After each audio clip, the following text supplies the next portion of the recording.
Hi ആൾ, നമ്മളിന്ന് discuss ചെയ്യുന്നത് ഗസയെക്കുറിച്ചാണ്. ഗസയിലെ സാധാരണക്കാരായ ആളുകളെ എങ്ങനെയാണ് ഇസ്രായേലി പട്ടാളം, ഇസ്രായേലി സൈന്യം കൂട്ടത്തോടു കൂടി കൊന്നൊടുക്കുന്നത്, വംശഹത്യ കൃത്യമായി നടപ്പിലാക്കുന്നത് എന്നതിനെക്കുറിച്ചാണ്. റീസെൻ്റായി ഒരു മുൻ പ്രധാനമന്ത്രിയായിരുന്ന ഇസ്രായേലി പ്രധാനമന്ത്രിയായിരുന്ന യഹൂദ് ഓൾമർട്ട് ഒരു പ്രസ്താവന നടത്തിയിട്ടുണ്ട്.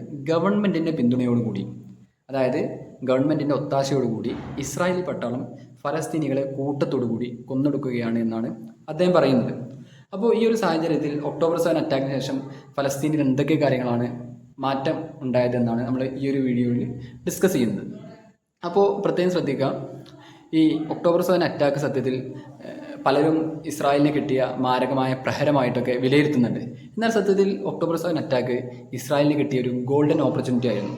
കാലങ്ങളായി ഫലസ്തീനിൽ അധിനിവേശം നടത്താൻ ആഗ്രഹിക്കുന്ന ഒരു ജനതയാണ് ഇസ്രായേലികൾ, അല്ലെങ്കിൽ ഇസ്രായേൽ ജീവിക്കുന്ന ഒരു തീവ്ര വലതുപക്ഷ വിഭാഗക്കാരൊക്കെ.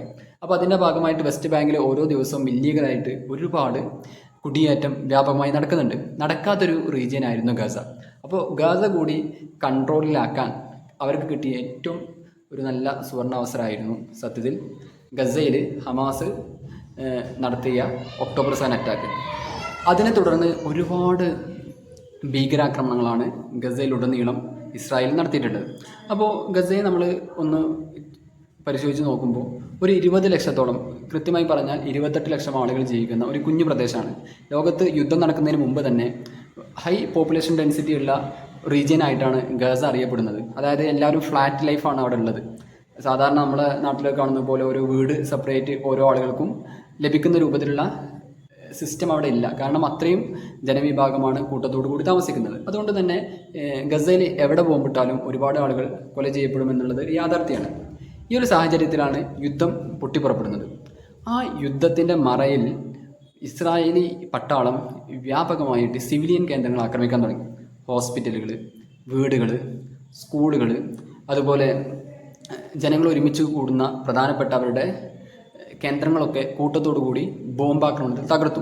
അതിന് പ്രധാനമായിട്ടും അവർ മുന്നോട്ട് വെച്ചിരുന്ന ഒരു കാരണം, അതൊക്കെ അതിന് താഴെയൊക്കെ ഹമാസിൻ്റെ ടണൽസ് ഉണ്ട്, ആശുപത്രികളുടെ താഴെയൊക്കെ ഹമാസിൻ്റെ ടണൽസ് ഉണ്ട്, അതുകൊണ്ടാണ് ഞങ്ങളിത് ടാർഗറ്റ് ചെയ്യുന്നത് എന്നായിരുന്നു. സത്യത്തിൽ അവരുടെ ഉദ്ദേശം ഗാസ കംപ്ലീറ്റ് ആയിട്ട് തങ്ങളുടെ ചൊൽപ്പടിക്ക് നിർത്തുക, തങ്ങളുടെ അധീനതയിലാക്കുക, പിന്നീട് പരമാവധി ആളുകളെ മറ്റൊരു രാജ്യത്തേക്ക് പുറത്തേക്ക് കൊണ്ടുപോവുക, പുറന്തള്ളുക എന്നുള്ള പദ്ധതികളൊക്കെ ആയിരുന്നു ഇസ്രായേലിനുള്ളത് എന്നാണ് പിന്നീട് അവരുടെ പ്രസ്താവനയിൽ നിന്ന് നമുക്ക് മനസ്സിലാക്കാൻ കഴിയുന്നത്. മാത്രമല്ല ഇതിനോട് ഈ ഒരു ഇസ്രായേലി പട്ടാളത്തിൻ്റെ അല്ലെങ്കിൽ ബെഞ്ചമിൻ നെതന്യാഹുവിൻ്റെ ഈ ആഗ്രഹത്തെ ചേർത്ത് നിർത്തിക്കൊണ്ടാണ് കുറഞ്ഞ മാസങ്ങൾക്ക് മുമ്പ് ഒരു റിവേറിയ പ്രൊജക്റ്റ് ട്രംപ് അനൗൺസ് ചെയ്യുന്നത്. നമുക്കറിയാം, ട്രംപും ബെഞ്ചമിൻ നെതന്യാഹുവും ഏറ്റവും അടുത്ത സുഹൃത്തുക്കളാണ്. അപ്പോൾ ഒരു പക്ഷേ ട്രംപ് കൂടി വളരെ നേരത്തെ തന്നെ ഈ ഒരു പദ്ധതി അവർ പ്ലാൻ ചെയ്തിട്ടുണ്ടായിരുന്നു എന്നാണ് മനസ്സിലാവുന്നത്. പക്ഷേ അന്ന് വലിയ പ്രൊട്ടസ്റ്റുകൾ ലോകത്താകമാനം ഉണ്ടായതോടുകൂടി ട്രംപിൻ്റെ ഈ പദ്ധതി തൽക്കാലത്തേക്ക് മാറ്റിവെച്ചിട്ടുണ്ട്. പക്ഷേ സത്യത്തിൽ അതിനുശേഷവും ബെഞ്ചമിൻ നെതന്യാഹുവും കൂട്ടത്തോടുകൂടി ഫലസ്തീനികളായ ആളുകളെ കൊന്നെടുക്കാനുള്ള പദ്ധതികൾ അവിടെ ആസൂത്രണം ചെയ്യുന്നുണ്ടായിരുന്നു. അങ്ങനെ ഇവരുടെ പ്രധാനപ്പെട്ട ഇൻറ്റൻഷൻ, അതായത് പരമാവധി ആളുകളെ കൊന്നൊടുക്കുക. അങ്ങനെ സഹിച്ചും ജീവനെ പേടിയുള്ള ഒരുപാട് ആക്രമണങ്ങൾക്ക് വിധേയമാകുമ്പോൾ സ്വാഭാവികമായിട്ടും ജീവനെ പേടിയുള്ള ആളുകളുണ്ടാവും. അവർ മറ്റ് രാജ്യങ്ങളിലേക്കൊക്കെ മടങ്ങിപ്പോയി കഴിഞ്ഞാൽ, അല്ലെങ്കിൽ അവർ മറ്റ് രാജ്യങ്ങളിലേക്കൊക്കെ അഭയാർത്ഥികളായിട്ട് പോയി കഴിഞ്ഞാൽ പിന്നീട് അവർക്ക് വലിയ ത്രട്ടൊന്നുമില്ലാതെ ഗസ ഭരിക്കാമെന്നുള്ളതായിരുന്നു ഇസ്രായേലുകാരുടെ പ്രധാനപ്പെട്ട സ്വപ്നം. പ്രത്യേകിച്ച് 2006 മുമ്പ് ഗസ സത്യത്തിൽ ഇസ്രായേലിൻ്റെ കൺട്രോളിലായിരുന്നു. അപ്പോൾ അതേ രീതിയിലേക്ക് ഗാസയെ മാറ്റണമെന്ന് വലതുപക്ഷത്തുള്ള ഒരുപാട് ആളുകൾ ആവശ്യപ്പെടുന്നതും നമുക്ക് കാണാൻ കഴിയും. ഇനി ഒക്ടോബർ 7 അറ്റാക്കിന് ശേഷം ഉണ്ടായ ചില സംഭവവികാസങ്ങൾ പറയാം. എങ്ങനെയാണ് വംശഹത്യയുടെ ഭീകരമായ ചിത്രങ്ങളാണ് അതിലെ ചില കണക്കുകൾ നമ്മളോട് പറയുന്നത്. അതായത് ഈ 28 ലക്ഷം ആളുകളിൽ നിന്ന് 55,762 ആളുകൾ ഈ ഒക്ടോബർ 7 അറ്റാക്കിന് ശേഷം ഫലസ്തീനിൽ കൊല്ലപ്പെട്ടിട്ടുണ്ട്, അല്ലെങ്കിൽ ഫലസ്തീനിൽ നിന്ന് ഇല്ലാതാക്കപ്പെട്ടിട്ടുണ്ട്. ഇത് ഹെൽത്ത് മിനിസ്ട്രിയുടെ ഒഫീഷ്യൽ കണക്കാണ്. മാത്രമല്ല അതിന് പുറമെ അവർ പറയുന്നുണ്ട് ഒരുപാട് ആളുകൾ റബ്ബിൾസിൻ്റെ ഉള്ളിൽ, കെട്ടിടത്തിൻ്റെ അവശിഷ്ടങ്ങൾക്കുള്ളിലൊക്കെ മരിച്ചു കിടക്കുന്നുണ്ട്. അതിനെക്കുറിച്ചൊന്നുള്ള കൃത്യമായ ധാരണ ഞങ്ങളുടെ കയ്യിലില്ല. അപ്പോൾ സ്വാഭാവികമായും ഒരു ഡെത്ത് ടോൾ അനൗൺസ് ചെയ്യുമ്പോൾ 60,000-ൻ്റെയും 70,000-ൻ്റെയും ഇടയിലൊക്കെ ഉള്ള ആളുകൾ ഈ ഒരു ഇസ്രായേൽ ആക്രമണത്തിൽ കൊല ചെയ്യപ്പെട്ടതായിട്ടാണ് കണക്കാക്കുന്നത്. ഇനി അതിന് പുറമെ ഒരുപാട് ആളുകൾ കയ്യും കാലും ഒക്കെ നഷ്ടപ്പെട്ടു പോയ ജീവനുള്ള ഒരുപാട് ആളുകൾ ഫലസ്തീനിലുടനീളം, പ്രത്യേകിച്ച് ഗസയിലും വെസ്റ്റ് ബാങ്കിലും ഉടനീളം നമുക്ക് കാണാൻ കഴിയും. ഇനി ഈ മറ്റു ചില സ്റ്റാറ്റ്സ് കൂടി ഇതുമായി ബന്ധപ്പെട്ടുകൊണ്ട് പറയാനുണ്ട്. നമ്മൾ ലോകത്ത് ഏറ്റവും വലിയ കൊടും കുറ്റവാളികൾ താമസിക്കുന്ന പ്രദേശമാണ് ഗോണ്ടനാമോ തടവറ. ഈ ഗോണ്ടനാമോ തടവറയുടെ പ്രത്യേകത, ഓരോ സെല്ലിലും ചെറിയ ചെറിയ സെല്ലുകളാണ്. ആ സെല്ലിലൊക്കെ ഓരോ കൊടും കുറ്റവാളികളെയാണ് താമസിപ്പിച്ചിട്ടുള്ളത്. അതുകൊണ്ട് തന്നെ ലോകത്തുള്ള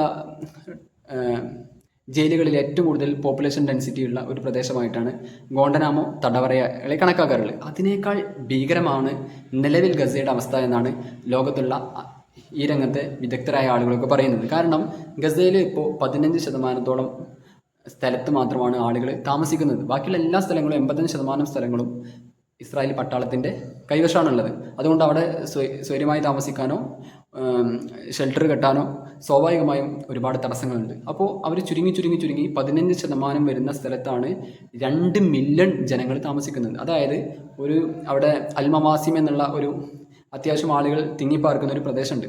ആ സ്ഥലത്തിൻ്റെ പോപ്പുലേഷൻ ഡെൻസിറ്റി കണക്കാക്കുന്നത് 47,000 ആളുകളാണ് ഒരു സ്ക്വയർ കിലോമീറ്ററിൻ്റെ ഉള്ളിൽ താമസിക്കുന്നത്. നമ്മളെ വീട് സങ്കല്പിക്കുക. ആ വീടിന് ചുറ്റും 1 കിലോമീറ്റർ സറൗണ്ടിങ്സിൽ 47,000-ഓളം ആളുകൾ സ്വന്തമായി വീടോ സ്വന്തമായി ഭക്ഷണമോ അതുപോലെ തന്നെ വസ്ത്രങ്ങളോ മരുന്നൊന്നും ഇല്ലാതെ അഭയാർത്ഥികളായി താമസിക്കേണ്ടി വരുന്നു എന്ന് പറയുമ്പോൾ അതിൻ്റെ ആ ഭീകര ദൃശ്യം നമുക്ക് വ്യക്തമായി മനസ്സിലാവും. ഇനി അങ്ങനെ താമസിക്കുന്ന ആളുകളുടെ ടെൻറ്റുകൾക്ക് മുകളിലാണ് ഇസ്രായേലിൻ്റെ ബോംബാക്രമണങ്ങളും മറ്റും നിരന്തരം അവിടെ ഉണ്ടാകുന്നത്. അതുകൊണ്ട് തന്നെ ഇത് കൃത്യമായ വംശഹത്യയാണ് എന്ന് UN-ൻ്റെ പല ഏജൻസികൾ റിപ്പോർട്ട് ചെയ്തിട്ടുണ്ട്. ഇനി എങ്ങനെയാണ് ഇസ്രായേലി പട്ടാളം സാധാരണക്കാരായ സിവിലിയൻസിനെ ട്രീറ്റ് ചെയ്യുന്നത് എന്ന് നമുക്കൊന്ന് നോക്കാം. അതായത് ഇസ്രായേലിലെ പ്രമുഖ മാധ്യമമാണ് ഹാരിറ്റ്സ്. ഇസ്രായേലിലെ ഏറ്റവും നല്ല പാക്കേജ് എന്ന മാധ്യമങ്ങളിൽ ഒന്നാണ്.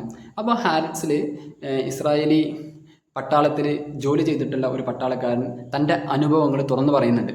അദ്ദേഹം പറയുന്നുണ്ട്, ഞങ്ങൾ ഒരു ഡിവിഷൻ, ഇപ്പോൾ 99 ഡിവിഷൻ പട്ടാളം ഗസയിലേക്ക് പോയി അവർ തിരിച്ചു വരുമ്പോൾ അവർ പറയുന്നുണ്ട്, ഞങ്ങളൊരു 150 ആളുകളെയാണ് 150 സിവിലിയൻസിനെയാണ് ഞങ്ങളിന്ന് കൊലപ്പെടുത്തിയതെന്ന് പറയുമ്പോൾ നെക്സ്റ്റ് പോകാൻ ഒരുങ്ങുന്ന പട്ടാളം പറയും, നിങ്ങൾ 150 കൊന്നിട്ടുണ്ടെങ്കിൽ ഞങ്ങളത് 200 ആക്കാൻ ശ്രമിക്കുമെന്ന് ശപഥം ചെയ്തിട്ടാണ് അവർ ഓരോ തവണയും ഗസയിലേക്ക്, പ്രത്യേകിച്ച് വെസ്റ്റ് ബാങ്കിലേക്കൊക്കെ സൈന്യത്തിൻ്റെ ദൗത്യവുമായിട്ട് പോകുന്നത്. ഇത്തരത്തിൽ അതിഭീകരമാണ് ഗസയിലെ അവസ്ഥ എന്ന് പറയുമ്പോൾ നമുക്ക് വളരെ ഞെട്ടലുണ്ടാവും. അതുമാത്രമല്ല, ഇങ്ങനെ പോയി ഒരുപാട് കൊല്ലപ്പെടുന്ന മനുഷ്യരെ കളക്ട് ചെയ്യാൻ, അവരുടെ ഡെഡ് ബോഡികൾ നീക്കം ചെയ്യാനും ഇവർ ശ്രമിക്കൂല. മറിച്ച് അവരുടെ കൂടെ കൊണ്ടുവരുന്ന നായകൾക്ക് ഭക്ഷണമായി ഈ ഗസയിലെ കുട്ടികളുടെയും സ്ത്രീകളുടെയും മൃതദേഹങ്ങൾ ഇട്ടുകൊടുക്കുമെന്നാണ് അദ്ദേഹം പറഞ്ഞത്. എത്ര ക്രൂരമായ സിറ്റുവേഷനാണ് ഇതിലൂടെ ഉണ്ടാക്കുന്നതെന്ന് ഈ ഒരു തുറന്നു പറച്ചിലിൽ നിന്ന് തന്നെ നമുക്ക് വളരെ വ്യക്തമായി മനസ്സിലാക്കാൻ കഴിയും. ഇനി ഇസ്രായേലി പട്ടാളം എങ്ങനെയാണ് ഫലസ്തീനികളെ ട്രീറ്റ് ചെയ്യുന്ന നോക്കാം. ഇത് മറ്റൊരു ചില ഡാറ്റകളാണ്. 1967 ശേഷം തന്നെ 100,000-ലധികം ആളുകളെ പലപ്പോഴായിട്ട് ഇസ്രായേൽ പട്ടാളം പിടിച്ചുകൊണ്ടുപോയിട്ടുണ്ട്, ജയിലിൽ അടച്ചിട്ടുണ്ട്. ഇനി ഒക്ടോബർ 7 അറ്റാക്കിന് ശേഷം, അതായത് 2023 ഒക്ടോബർ 7 അറ്റാക്കിന് ശേഷം 10,000-ലധികം ആളുകളെയാണ്, ഫലസ്തീനികളെയാണ് ഇസ്രായേൽ പിടിച്ചുകൊണ്ടുപോയിട്ടുള്ളത്. അതുകൊണ്ട് തന്നെ ഹമാസിൻ്റെ കയ്യിലുള്ള ഹോസ്റ്റേജുകളുടെ വിട്ടുകൊടുക്കുമ്പോൾ ഹമാസ് ഉന്നയിക്കുന്ന ഏറ്റവും പ്രധാനപ്പെട്ട ആവശ്യം ആ 10,000-ഓളം വരുന്ന സാധാരണക്കാരായ ആളുകളെ ഇസ്രായേലിലെ ജയിലിൽ നിന്ന് വിട്ടയക്കണമെന്നുള്ള ഒരു കണ്ടീഷനാണ്. അപ്പോൾ ഇങ്ങനെ വളരെ ഭീകരമാണ് അവിടുത്തെ അവസ്ഥ എന്നത് യാതൊരു സംശയവുമില്ല. ഇനി മറ്റൊരു കാര്യം, അതായത് ഫലസ്തീനികളായ അഭയാർത്ഥികളെ അവരുടെ കാര്യങ്ങളും അവർക്ക് ഹ്യൂമാനിറ്റേറിയൻ എയ്ഡും മറ്റും പ്രൊവൈഡ് ചെയ്യുന്നതിന് വേണ്ടി ഒരുപാട് ആളുകൾ അവിടെ പ്രവർത്തിക്കുന്നുണ്ട്, സന്നദ്ധ പ്രവർത്തകരായിട്ട്, വളണ്ടിയേഴ്സായിട്ടൊക്കെ. അപ്പോൾ അവരെയും ഇസ്രായേലി പട്ടാളം ആക്രമിക്കുകയാണ്. ഫലസ്തീനികൾ മാത്രമല്ല, അവർക്ക് സഹായം ചെയ്തു കൊടുക്കുന്ന പത്രപ്രവർത്തകരെയും പ്രസ്സിൽ വർക്ക് ചെയ്യുന്ന ആളുകളെ, അതുപോലെ ഭക്ഷണം കൊടുക്കുന്ന ആളുകളെ, അവരെയൊക്കെ ആക്രമിക്കുന്നുണ്ട്. വേണ്ട, UN-ൻ്റെ ഏജൻസി ആയിട്ട് റെഡ് ക്രോസിൻ്റെ ഭാഗമായിട്ട് പ്രവർത്തിക്കുന്ന ആളുകളെയൊക്കെ ഇസ്രായേൽ പട്ടാളം ടാർഗറ്റ് ചെയ്തുകൊണ്ട് അറ്റാക്ക് ചെയ്യുന്നുണ്ട്. ഇതിൽ നിന്ന് അവരുദ്ദേശിക്കുന്നത് സത്യത്തിൽ ഫലസ്തീനിൽ നിന്ന് ഒരിക്കലും ഞങ്ങൾ ചെയ്യുന്ന ആട്രോസിറ്റീസ് പുറം ലോകം അറിയരുത് എന്നുള്ളത് തന്നെയാണ്. ഇപ്പോൾ ഈ യുനെർവ എന്ന് പറഞ്ഞാൽ ഫലസ്തീനി റിഫ്യൂജീസിന് വേണ്ടി പ്രവർത്തിക്കുന്ന ഒരു UN സംഘടനയാണ്. അപ്പോൾ അതിൻ്റെ തലവനായിട്ടുള്ള റാഫേൽ ലസാരിനി, അപ്പോൾ അദ്ദേഹം പറയുന്നുണ്ട്, അതിൻ്റെ കൃത്യമായ കണക്കുണ്ട്. ഒരു 400ഓളം സന്നദ്ധ പ്രവർത്തകർ മരണപ്പെട്ടിട്ടുണ്ട്. അതിൽ തന്നെ അറൗണ്ട് 100-ലധികം ആളുകൾ ഈ UNRWAയുടെ കൂട്ടത്തിൽപ്പെട്ട സന്നദ്ധ പ്രവർത്തകരാണ്. അതായത് UN-ൻ്റെ ഭാഗമായി നിന്ന പ്രവർത്തകരെയാണ് ഇസ്രായേൽ ആക്രമിച്ച് കൊലപ്പെടുത്തിയിട്ടുള്ളതെന്ന ഒരുപാട് പ്രസ് അവിടെയുള്ള ചിത്രങ്ങളൊക്കെ പുറം ലോകത്തേക്ക് എത്തിക്കുന്ന മാധ്യമ പ്രവർത്തകരെ ഇത്തരത്തിൽ ആക്രമിച്ചിട്ടുണ്ട്. ഇങ്ങനെ എല്ലാ തരത്തിലും നമുക്ക് സങ്കല്പിക്കാൻ കഴിയുന്നതിനപ്പുറമുള്ള ആട്രോസിറ്റീസ് മാത്രം ചെയ്യുന്ന ഒരു വിഭാഗമായിട്ടാണ് IDF, പ്രത്യേകിച്ച് ഇസ്രായേൽ ഡിഫൻസ് ഫോഴ്സ് മാറിയിട്ടുള്ളത്. അതുകൊണ്ട് തന്നെയാണ് ഇത്തരം ഫൂട്ടേജുകൾ കളക്ട് ചെയ്തുകൊണ്ട് ഈ IDF-ൽ പ്രവർത്തിച്ച ആളുകളെ ഒക്കെ യുദ്ധക്കുറ്റവാളികളായിട്ട് കണക്കാക്കാനുള്ള പ്രമേയങ്ങളൊക്കെ ICC-യിലും അതുപോലെ ICJ-യിലും ഒക്കെ വരുന്നത്. പല രാജ്യങ്ങളും അതുമായി ബന്ധപ്പെട്ടുള്ള ആക്ഷൻ കാര്യങ്ങളൊക്കെ എടുത്തതായിട്ട് റജബ് ഫൗണ്ടേഷനൊക്കെ വെളിപ്പെടുത്തിയിട്ടുണ്ട്. ഇനി വേറെ ചില കണക്കുകൾ പറയാം. ഇപ്പോൾ പലരും പറയാറുണ്ട് ഗസ ആക്രമിക്കപ്പെട്ടത് സത്യത്തിൽ ഹമാസിൻ്റെ ഒക്ടോബർ 7 അറ്റാക്ക് മൂലമല്ലേ എന്ന് പറയപ്പെടുന്നുണ്ട്. സത്യത്തിൽ ഇസ്രായേലിന് കിട്ടിയ ഒരു ഗോൾഡൻ ഓപ്പർച്യൂണിറ്റി ആയിരുന്നു. അതിൻ്റെ ഭാഗമായിട്ട് ഗസയിലും അതേപോലെ തന്നെ ഇതേ കാലയളവിൽ വെസ്റ്റ് ബാങ്കിലും കൂട്ടത്തോടു കൂടി ഇസ്രായേലി അധിനിവേശം നടക്കുന്നുണ്ട്. അതിൻ്റെ ചില സ്റ്റാറ്റ്സ് കൂടി പറഞ്ഞിട്ട് ഈ വീഡിയോ അവസാനിപ്പിക്കാം. അതായത് ഒക്ടോബർ 7 അറ്റാക്കിന് ശേഷം നമ്മൾ വെസ്റ്റ് ബാങ്കിൽ മാത്രമായിട്ട് ആയിരക്കണക്കിന് ആളുകൾ മരണപ്പെട്ടിട്ടുണ്ട്. ആയിരക്കണക്കിന് ആളുകളെ ഇസ്രായേലിൽ കൊന്നു കളഞ്ഞിട്ടുണ്ട്. അതിൽ 200ഓളം ആളുകൾ ചെറിയ കുട്ടികളാണ്. നിങ്ങൾ മനസ്സിലാക്കുക, ഇല്ലീഗൽ സെറ്റിൽമെൻറ്റിനെ അവിടെ കൂടി വ്യാപിപ്പിക്കാനുള്ള ഒരു അവസരമായിട്ട് ഇസ്രായേലി പട്ടാളം ബെഞ്ചമിൻ നെതന്യാഹു ഈ ഒക്ടോബർ 7 അറ്റാക്കിനെ കണക്ക് കൂട്ടിയിട്ടുണ്ട്. ഇനി എങ്ങനെയാണ് ഇവർ ഈ ഇല്ലീഗൽ സെറ്റിൽമെൻറ്റ് നിർമ്മിച്ചെടുക്കുന്നത് നോക്കാം.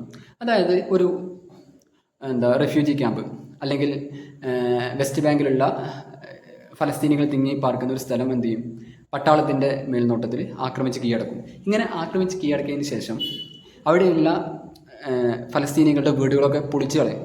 താമസിക്കാൻ പറ്റാത്ത വീടുകളാണെങ്കിൽ അതൊക്കെ എല്ലാം പൊളിച്ചു കളയും. അപ്പോൾ പൊളിച്ചു കളഞ്ഞതിന് ശേഷം അവിടെയുള്ള ആളുകളെയൊക്കെ ഡിസ്പ്ലേസ്ഡ് ആവും, സ്വാഭാവികമാണ്. അപ്പോൾ പിന്നീട് അവിടെ ഇസ്രായേൽ നേരത്തെ തന്നെ നിർമ്മിച്ചു വെച്ചിട്ടുള്ള വീടുകൾ വളരെ പെട്ടെന്ന് അവിടെ സെറ്റിൽമെൻ്റായിട്ട് നിർമ്മിച്ചെടുക്കും. അങ്ങനെ നിർമ്മിച്ചതിന് ശേഷം അവിടേക്ക് കടന്നു വരുന്ന ഇസ്രായേലിലുള്ള തീവ്ര വലതുപക്ഷത്തെ യഹൂദികൾ, ജൂതന്മാർ അവരുടെ കയ്യിൽ ആയുധങ്ങളും മറ്റും കൊടുത്തുകൊണ്ട് അവർക്ക് ജീവിക്കാൻ ആവശ്യമായ എല്ലാ സർവ്വ പിന്തുണയും സൈന്യത്തിൻ്റെ ഭാഗമായിട്ട് കൊടുക്കും. അവിടേക്ക് പ്രവേശിക്കാൻ ഫലസ്തീനികൾക്ക് അവകാശം ഉണ്ടാവില്ല.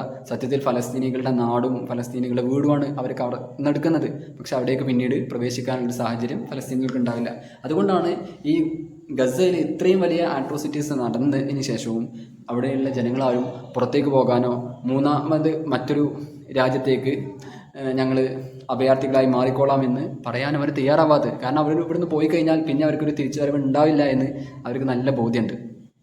അപ്പോൾ ഇത്തരത്തിലാണ് അവിടെ ഇല്ലീഗൽ സെറ്റിൽമെൻറ്റ് നടക്കുന്നത്. ഇപ്പോൾ 2002 ശേഷം ഇപ്പോൾ 128 ഇല്ലീഗൽ സെറ്റിൽമെൻറ്റ് ഉണ്ടായിരുന്ന വെസ്റ്റ് ബാങ്കിൽ ഇന്ന് 128 ഇല്ലീഗൽ സെറ്റിൽമെൻറ്റാണ്. പുതുതായിട്ട് 41,000-ഓളം വീടുകൾ നിർമ്മിക്കുന്നതുമായി ബന്ധപ്പെട്ടുള്ള പ്ലാന് അപ്രൂവ് ആക്കപ്പെട്ട കാഴ്ചകൾ നമുക്ക് കാണാൻ കഴിയും. ഇങ്ങനെ എല്ലാ തരത്തിലും ഫലസ്തീനികളെ പരമാവധി ഇല്ലാതാക്കി ഇസ്രായേൽ എന്ന രാജ്യത്തിൻ്റെ അതിർത്തി ഓരോ ദിവസവും വികസിപ്പിച്ചു കൊണ്ടിരിക്കുന്ന ഒരു ഭയാനകമായ കാഴ്ചയാണ് നമ്മൾ കണ്ടുകൊണ്ടിരിക്കുന്നത്. അതുകൊണ്ടാണ് ലോകം മൊത്തം ഇതൊരു വംശഹത്യയാണ് എന്ന് ഉച്ചത്തിൽ പറയാൻ തയ്യാറാകുന്നത്. ഇപ്പോൾ നമ്മുടെ ഗ്രേറ്റ തംബർഗ് ഈ വംശഹത്യയെ സപ്പോർട്ട് ചെയ്യുന്ന ആളുകൾക്കെതിരെയൊക്കെ ശക്തമായി തുറന്നടിച്ചിട്ടുണ്ട്. മാത്രമല്ല ആ ഒരു ബ്ലോക്കേഡ് ഇല്ലാതാക്കുന്നതിന് വേണ്ടി അവിടെ ഫ്രീഡം ഫ്ലോട്ടില എന്നുള്ള രൂപത്തിൽ ഒരു കപ്പൽ ഗസയിലേക്ക് കൊണ്ടുപോയിരുന്നു. പക്ഷേ മെഡിറ്ററേനിയൻ സീയിൽ വെച്ച് ഇസ്രായേൽ അത് തടഞ്ഞു, അവരെ ഡീപ്പോർട്ട് ചെയ്തു.